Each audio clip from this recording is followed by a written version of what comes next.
All right, hello everyone, it's silverkyle, and today we're going to be going over everything that I picked up in the month of April 2023. Also, let's address the elephant in the room. I've been gone for a month, so hello again. I did not expect to take that long of a break. I thought it was going to be a week or 2 weeks tops because I'm still human. This is still very much a hobby for me, and I want to feel excited and present when I'm doing these videos. So I wasn't really feeling it at the beginning of the month, and then it just kind of got crazier and snowballed. I don't know if you can, I think you can. I'm red right now, and that's not the lighting. That's actually my skin. Turns out that when you're on strike and you're picketing for 4 hours in the direct sunlight, you'll get a sunburn if you don't have sunscreen. So that's what happened. I'm back to work now, though, just recently, and that's something completely altogether. But I needed some time off. I took it, and now I'm back. I'm hoping. I still feel like I could have gone a little bit longer, but I wanted to do my pickups video, at least see how I feel about that. And it's already kind of giving me that energy that I needed to kind of make these videos. So that's really good. It feels natural being in front of the camera right now. I mean, I've been doing this for over a decade, so it should feel quite natural to me at this point in time. But either way, let's dive into what I picked up in the last month. Another thing too that kind of made me not want to do as many videos is because I only have 4 things here, and 2 of them are novels and 2 omnibus. I probably should have done the omnibus overviews though. I still will. That's the plan, because I really want to dive into both of them because of what they are. And even though they just, one of them's a reprint from a while ago, but recently just got it in Canada because for whatever reason, I think like at the end of last, let's get into that. Let's do that one first. Why not? So I finally have the Spawn Origins Collection Deluxe Edition 1. So recently, at the end of last year, the 5th volume of this came out, but also in the States, it didn't look like it was happening in Canada. At the end of the year last year in 2022, we ended up getting, in the States anyway, the reprints of volumes 1 to 4. But Canada wasn't getting it. And I would check every once in a while sporadically. And I just recently found it at the beginning of the month. So I ordered it.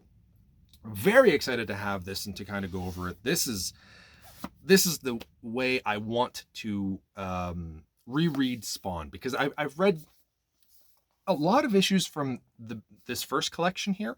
And then I also had collected, when it was coming out, the basically volume 4 of Spawn issues like 80 to 100 I was collecting in single issues back when that was coming out.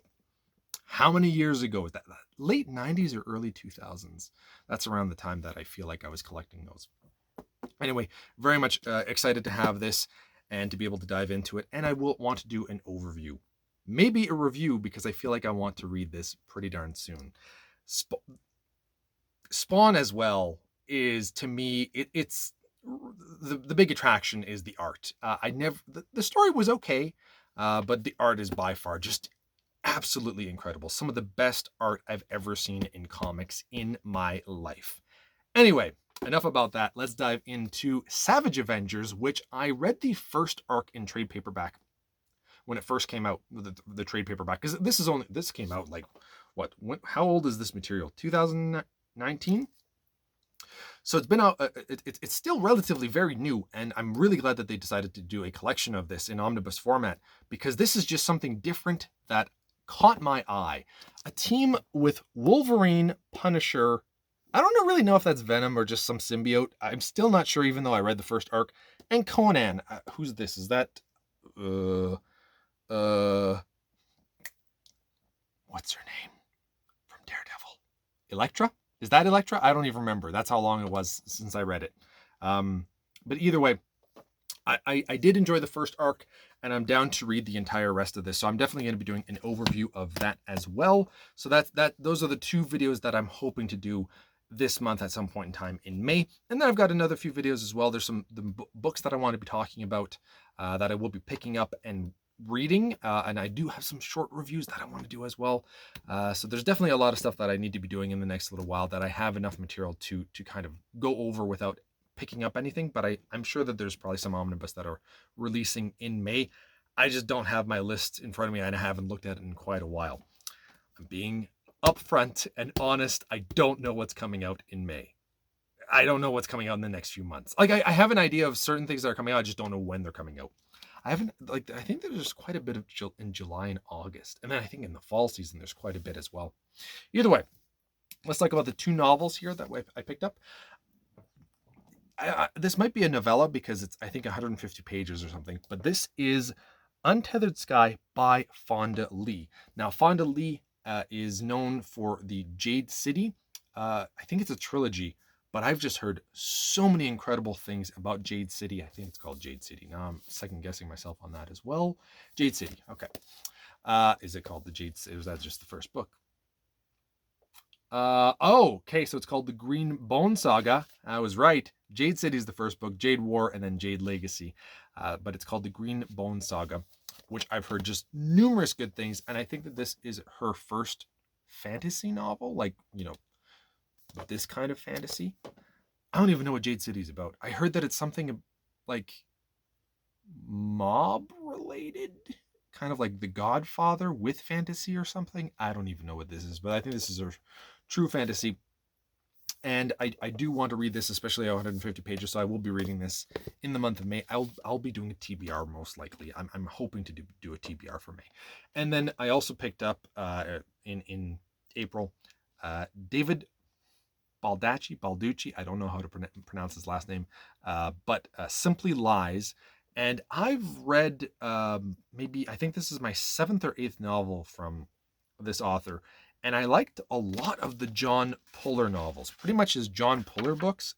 All of them are excellent. I think The Forgotten from the John Puller series is his best that I've read. Granted, this is how many books he has, and I'm on the 7th or 8th. So, I mean, bear that in mind. I read 620 Man as well. That came out last year. It was okay. And I'm about halfway through this at this point in time. And I don't know how I feel about this. This, to me, is probably the weakest book that I've read from him. Mainly because there's one character that's extremely manipulative, and I want to kill that character because of how manipulative that they are. I'm hoping that by the end of this book, we get some kind of resolution, and to me, the best would be that this character is killed in the most gruesome way and let them know that their manipulation led to them dying. I don't want them getting shot in the head. I want them to suffer in agony knowing that they failed and that their manipulation failed, because I can't stand them. Now, if that's his point and that's what he wants you to feel, I'm okay with that. If the character gets away at the end, this book is going to be a rant. I don't want to do that because I really do like the novels that I've read from him before. The reason why I keep going back is generally because I really like the stories that he's able to create. I like the John Puller novels, especially The Forgotten, are just really good. There's 4 in that series. I've also read the Camel Club novel, the 620 Man, and now this one. So is that only 7? I might have read something else. I'd have to go look at Last Man Standing. I've also read that one too. Okay, so this is my 8th book. Either way, I have 4 things to talk about, and what do? I still end up taking 10 minutes because that's what I do. I like to talk. It's been a while since I've talked. I'm looking at myself and I just look so red. I'm sorry. It probably didn't help that I wore a red shirt, but either way, I'm probably going to read a little bit more of this tonight. Hopefully finish it by the weekend, so I can start on some other stuff, because there's a lot of books that I want to read, and I didn't read a lot last month either. I barely played any video games other than Apex. I needed some time to oddly not do the hobbies that I normally spend time on. That's what I did, and it worked for the most part. And talking again here, I think, is kind of getting me back into the routine of things, for everything to feel normal. It's weird. You don't think that YouTube is hard. It is, and it isn't. The way that I do YouTube, anyway, is pretty darn easy, I have to say. But you have to be in that like, I want to show the things that I love, my hobbies and all that, and I need to be excited about the material to kind of portray that. I don't want to seem fake. I don't want to go into this and have a character of myself, a version of myself that is not me. That to me is not authentic. And I know that that's probably like, if I had a version of myself that was an extreme version of myself, maybe I'd get more views. Maybe I would get, I could become bigger because I'd be a character essentially. But that's not what I want to do. There have been times where I thought about doing that, but the older that I get, the less that I want to do that. I just want to be myself, talk about the things that I enjoy, and be real about what I enjoy and what I dislike as well. I mean, I'm not necessarily enjoying this book. I still think that this is a great author. I'm definitely going to read more of his books, but just this one character, it all depends on what he does with this character. But even still, I feel that's the other thing too, is that I feel even if this character does have a horrible ending, I didn't enjoy the character manipulating so much. It was just, and the character that she's manipulating just kind of accepts it as well.